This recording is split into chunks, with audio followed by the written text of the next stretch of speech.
जिसका जो भाव था परमात्मा ने वैसा दर्शन कराया। अभी हमने भगवान श्री तुलसीदास जी के वचनों को सुना कि जिसकी जैसी भावना थी भगवान ने दर्शन दिया। आइए सुखदेव स्वामी के शब्दों में चले। मल्लानां सनरणां नरवरः स्त्रीणां सरोमूर्तिमान् गोपानां स्वजनां सतां क्षितिभुजां शास्त्राश्वपेत्रो शिशो मृत्युर्भोजपते विराट विरुधा तत्त्वं परं योगिनां वृष्णीनां परदेवतेति विदितो रंगागता साग्रजा। भावार्थ सुने। मल्ला नाम जो बहुत बड़े वहां के मल्ल थे, सल तो शल मुष्टिक चारु नाम। उन्होंने जब कन्हैया को देखा द्वार पर तो ऐसा लगा बहुत बड़ा नटवर कोई आ गया। इससे बड़ा मल्ल करने वाला संसार में मुझे नहीं लगता कोई होगा। दूसरा भाव देखिए, स्त्री नाम सर्वमूर्तिमान। वहां पर जो माताएं विराजी थी उनको भगवान अपने पति के रूप में दर्शन देते हैं। गोपी नाम स्वजनाम सताम क्षितिभुजाम। जो परमात्मा के परिकर थे उनको भगवान ने अपना स्वजन बताया कि हम आपके घर के, ऐसा लगा ही हमारे घर के आ रहे। पूर्व परिचय कुछ नहीं है। वहां पर जो शास्त्रज्ञ पंडित जी लोग बैठे थे उनको ऐसा लग रहा जैसे साक्षात ब्रह्म प्रवेश कर रहे हो। भगवान ने ब्रह्म का दर्शन उनको कराया। लेकिन मृत्युर्भोज पतिर्विदार्थ था, जो वहां का राजा कंस था उसने तो ऐसा देखा कि साक्षात मृत्युदेव प्रवेश कर रहे हो। भगवान कहते यो यथा माम प्रपद्यते ताम तेम भजाम्यहम्। जो मुझे जैसे भजता है मैं उसको उसी स्वरूप का दर्शन देता हूँ। अच्छा, एक और बात, अपनी दृष्टि जैसी होती है सृष्टि वैसी दिखाई देती है। ये बहुत पक्का नियम है।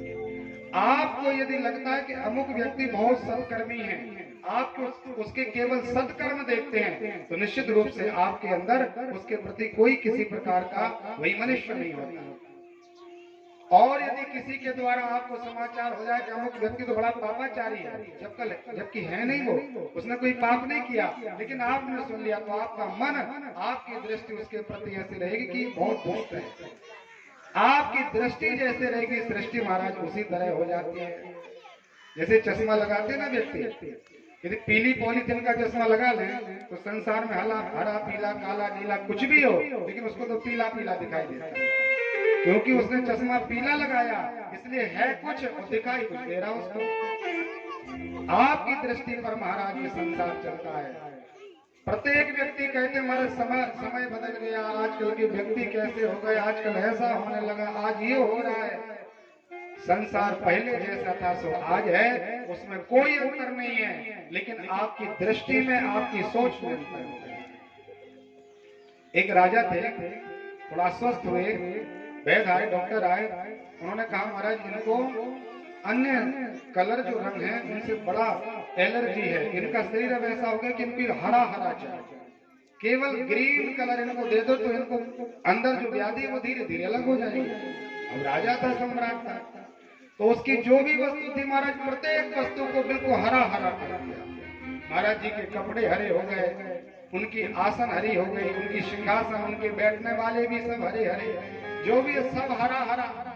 अब जो भी आता था तो उसको एक बाल्टी पहले हरा कलर डाला जाता था, फिर सभा में प्रवेश मिलता था, क्योंकि राजा दूसरा कलर देख नहीं सकता। अब जिस वैद्य ने, जिस डॉक्टर ने इनकी चिकित्सा की थी कि महाराज इनको ऐसा करें, हरा कलर दीजिए, इनका जो है स्वरूप ठीक हो जाएगा, तो वही पंडित जी, वही वैद्य आए, विचार किया, राजा का स्वास्थ्य देखें कितना अंतर आया। देखा तो जैसे ही वो महात्मा वैद्य प्रवेश किए, सबसे पहले एक बाल्टी उनके ऊपर डाली। कहा महाराज ये क्या कर रहे हो? गुरुजी आपका ही आदेश था। क्या आदेश था मेरा? आपने कहा था कि राजा को दूसरा कलर दर्शन नहीं होना चाहिए, तो आप पीले पीले कुर्ते पहन के आए हो, इसलिए हमने आपको हरा कर दिया है।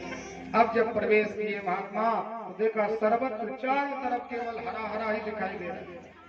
राजा से कहा महाराज कितने मूर्ख हो, आपके मंत्री, आपके परिकर, आपके सचिव इतना ज्ञान नहीं लगा पाए, कितना पुरुषार्थ किया आपने संसार को हरा करने के लिए, फिर भी आप लोग उसमें सफल नहीं हुए। और एक छोटा सा हरा कलर का चश्मा राजा को लगा देते तो कुछ बहुत ज्यादा करने की जरूरत नहीं थी, सब किसी भी कलर के होते, लेकिन राजा को तो हरा हरा दिखाई देता। इसलिए आपकी दृष्टि की महिमा है, संसार कैसा है ये बहुत बड़ी बात नहीं है। परमात्मा का जैसा जिसने स्वरूप देखा, भगवान प्रवेश किए और तत्काल गोविंद ने जाकर के युद्ध प्रारंभ किया। गोपांगनाएं भगवान के स्वजन देख रहे हैं। चारों के साथ भगवान नारायण युद्ध करते हैं, मुष्टिक के साथ बलदाव जी ने युद्ध किया, बहुत खेल किया और पैर पकड़ के दसों दिशाओं में घुमा करके पछाड़ दिया भगवान, मुष्टिक का उद्धार किया। बलदाव जी ने युद्ध करके चारों का भी मुष्टिक को वध कर दिया। तो सल और तोसल नाम के दैत्य उनके साथ भगवान ने विशाल युद्ध किया। जब सभी प्रकार के परिकरों को भगवान मारना प्रारंभ किए तो कंस को लगा कि अब हमारा बचना बहुत मुश्किल है। बहुत जोर से आवाज लगाई, सावधान, ये बड़ा छलिया है, जल्दी से सब एक साथ टूट पड़ो, मार डालो इसको। कोई भगवान के पास आ पाए इसके पहले ही परमात्मा ने छलांग लगाई तो 70 सीढ़ी ऊपर महात्मा कंस जी विराजे, मामा जी की गोदी में भगवान बैठे। तो कहा मामा जी इतना लंबा समय हो गया, 11 वर्ष बीत गए और आपने आज याद किया, आप हमारे सगे मामा हो। परमात्मा के वचनों को सुनकर के कंस को लगा अब तो मानो हमारे प्राण निकलने ही वाले हैं। भगवान ने कहा चिंता मत करिए महाराज, हम आपसे कुछ भेंट लेने के लिए आए, आपने हमें कोई भेंट नहीं दी। और पीछे से भगवान ने उसके केश पकड़ लिए, कंस के केसों को भगवान ने खींचना प्रारंभ किया। तो कहा मामा जी कैसा अनुभव हो रहा है, आनंद है ना? आपने मेरी माँ के बालों को पकड़ा था, मेरी माँ के केसों को पकड़ के आपने उनको प्रताड़ित किया था, उस समय मेरी माँ के लिए क्या कष्ट हुआ होगा, आज तुझे अनुभव हो रहा है क्या? कंस बड़ा परेशान हुआ, भगवान ने धक्का दिया और विशाल सभा के बीच में डाल दिया। जिस कंस का नाम लेकर के देवराज इंद्र भी थर थर कांपते थे, लेकिन अधर्म का साथ दिया, आज कोई साहस नहीं कर पाया कि भगवान से लड़ सके। सबने विचार किया महाराज अब कुछ नहीं हो सकता, और भगवान ऊंचाइयों से गिरे, उसके परमात्मा हृदय पर गिरे और एक मुष्टिक का प्रहार किया और मामा को भगवान ने परम पद प्रदान कर दिया। गोविंदाय नमो नमः। बोल कंस मर्दन भगवान की, श्री वृंदावन बिहारी लाल की जय। जय श्री राम। देवताओं ने महाराज सुमन वृष्टि की, बड़े स्वार्थी देवता है, जय जयकार होने लगे। भगवान आपने बड़ी कृपा की हमारे ऊपर, कि बड़ा दुष्ट दुराचारी पापी था, जिसके कारण कोई भजन नहीं कर पाता था, आपकी कृपा से महाराज इसको मोक्ष मिल गया। भगवान ने श्रवण किया, प्रभु को लगा कि माता पिता को मुक्त करना है, परमात्मा पधारे और भगवान नारायण ने वसुदेव और देव की मैया को मुक्त किया। भागवत जी में श्री सुखदेव स्वामी परीक्षित को कहते हैं, राजन जब परमात्मा का आगमन हुआ तो मैया के स्तनों में दूध बहने लगा। वसुदेव जी को थोड़ी आत्मक ग्लानि हुई कि ये ब्रह्म है तो इनको हम प्रणाम करें, या मेरा बेटा है तो ये मुझे प्रणाम करेगा। भगवान ने उस संदेह का निवारण किया। भगवान बाल कृष्ण और बलदाव जी दोनों ने दंडवत प्रणाम किया, लौट गए। माता पिता ने हृदय से लगाया और कहा बेटा इतना लंबा समय हो गया, आज हमें दर्शन होता है। भगवान ने कहा अभागे तो हम हैं जो मेरा जन्म हुआ आपके यहाँ, हम आपकी कोई सेवा नहीं कर पाए। परमात्मा ने सुंदर एक नीति श्लोक प्रदान किया कि जो समर्थवान होते हुए जिनके पास सभी प्रकार का वैभव है, वैसे व्यक्ति यदि अपने माता पिता का त्याग कर देते हैं तो इस संसार में तो धिक्कारपूर्ण है, अंत में उनको कभी किसी प्रकार से परलोक में सुख नहीं मिलता, नाना प्रकार के नरकों में उन्हें जाना पड़ता है।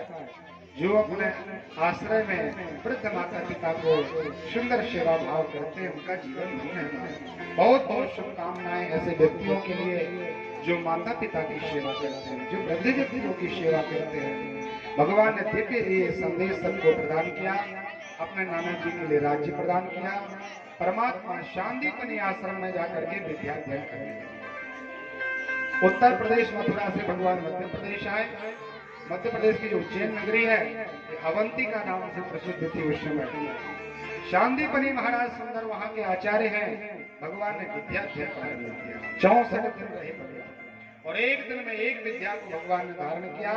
अल्पकाल विद्या सभी प्रकार की विद्या में भगवान परिणित हुए। वहीं पर सुदामा नाम के पंडित जी से उनकी भेंट और सख्त भाव हुआ।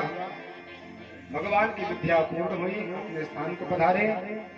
तो यहाँ पर क्या हुआ, परमात्मा का मन कुछ अप्रसन्न था।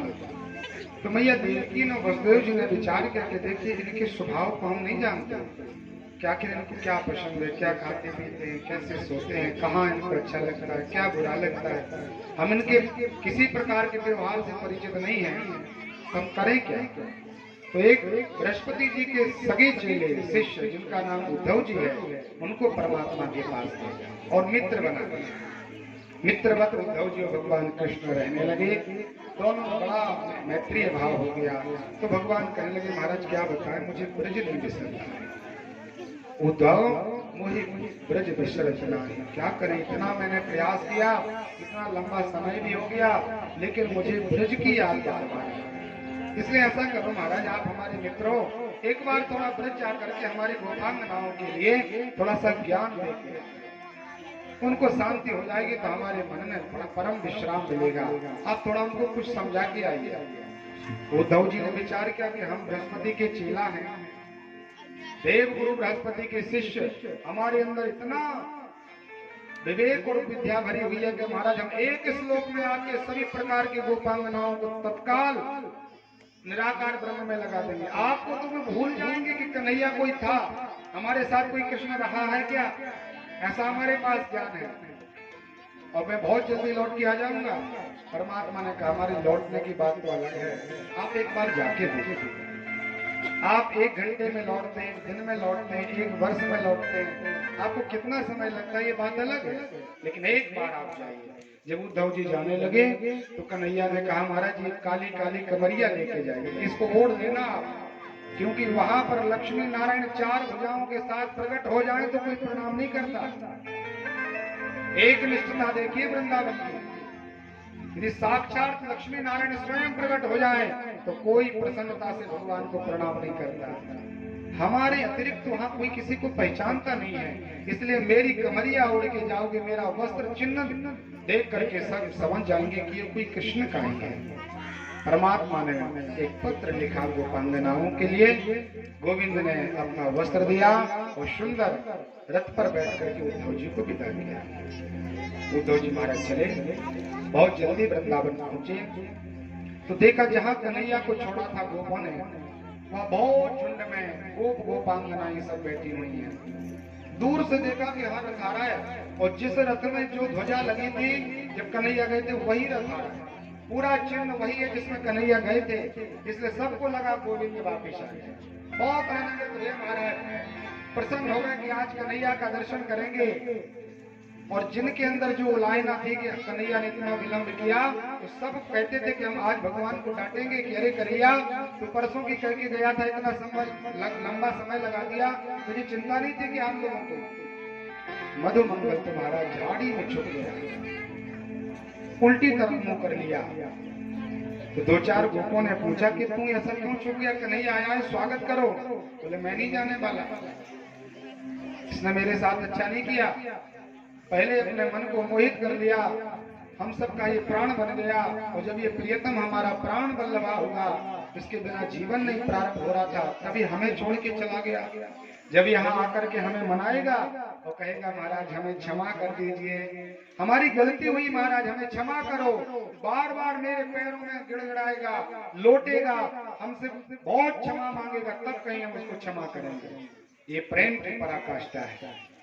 मधुमंगल ने ऐसा देखा कि सब दौड़ करके भगवान के स्वागत के लिए जा रहे, तो उसने विचार किया कि देखिए लूटना मनाना तो बाद में हो जाएगा, कन्हैया से जो कहना मैं बाद में कह लूंगा, लेकिन अभी कन्हैया आए तो रोक नहीं पाया अपने आप को, दौड़ लगा बीच झुंड में पहुंचा, और वहां जाकर के देखा कि कृष्ण नहीं, वहां पर कोई कृष्ण का मित्र आया। गोपांगनाओं ने विचार किया धन्य है गोविंद, अरे याद भी तुम्हें आई तो तुमने अपना मित्र भेज दिया, संदेश वाहक भेज दिया, स्वयं नहीं आए। क्या कहा है भगवान नारायण ने? उद्धव जी से पूछा। उद्धव जी ने कहा आप लोग पागलों की तरह व्यवहार क्यों कर रहे हो, एक एक लाइन में लगो, एक एक आओ, सबको बताएंगे। लेकिन वहां क्या नियम चलने वाले परमात्मा का वह प्रेम था